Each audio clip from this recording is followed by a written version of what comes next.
اللہ کا نام لے کر جو بڑا مہربان نہایت رحم والا ہے۔ یہ لوگ کس چیز کی نسبت ایک دوسرے سے پوچھتے ہیں؟ کیا اس بڑی خبر کی نسبت جس میں یہ اختلاف کر رہے ہیں؟ دیکھو یہ انقریب جان لیں گے، پھر دیکھو یہ انقریب جان لیں گے۔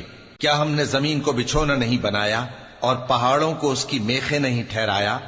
اور ہم نے تم کو جوڑا جوڑا پیدا کیا اور نیند کو تمہارے لیے موجب آرام بنایا اور رات کو پردہ مقرر کیا اور دن کو معاش کا وقت قرار دیا، اور تمہارے اوپر 7 مضبوط آسمان بنائے اور آفتاب کا روشن چراغ بنایا، اور نچڑتے بادلوں سے موسلا دھار میں برسایا تاکہ ہم اس سے اناج اور نباتات پیدا کریں اور گھنے گھنے باغ۔ بے شک فیصلے کا دن مقرر ہے، جس دن سور پھونکا جائے گا تو تم لوگ فوج در فوج موجود ہوگے، اور آسمان کھولا جائے گا تو اس میں دروازے ہو جائیں گے، اور پہاڑ چلائے جائیں گے تو وہ ریت ہو کر رہ جائیں گے۔ بے شک دوزخ گھات میں ہے، یعنی سرکشوں کے لیے کہ ان کا وہی ٹھکانہ ہے، اس میں وہ صدیوں پڑے رہیں گے۔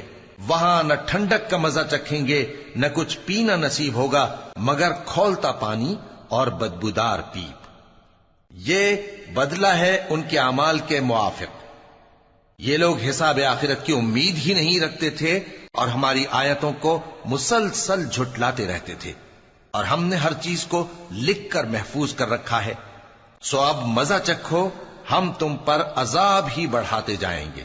بے شک پرہیزگاروں کے لیے کامیابی کا گھر ہے، یعنی باغ اور انگور اور ہم عمر بھرپور جوان عورتیں اور شراب کے چھلکتے ہوئے جام۔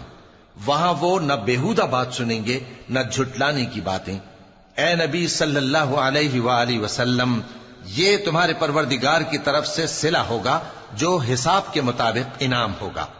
وہ پروردگار کہ جو کچھ آسمانوں اور زمین میں اور جو ان دونوں کے درمیان ہے سب کا مالک ہے، بڑا مہربان ہے، کسی کو اس سے بات کرنے کا یارہ نہ ہوگا۔ جس دن جبریل امین اور دوسرے فرشتے صف باندھ کر کھڑے ہوں گے تو کوئی بول نہ سکے گا مگر جس کو رحمان اجازت بخشے اور وہ بات بھی درست ہی کہے۔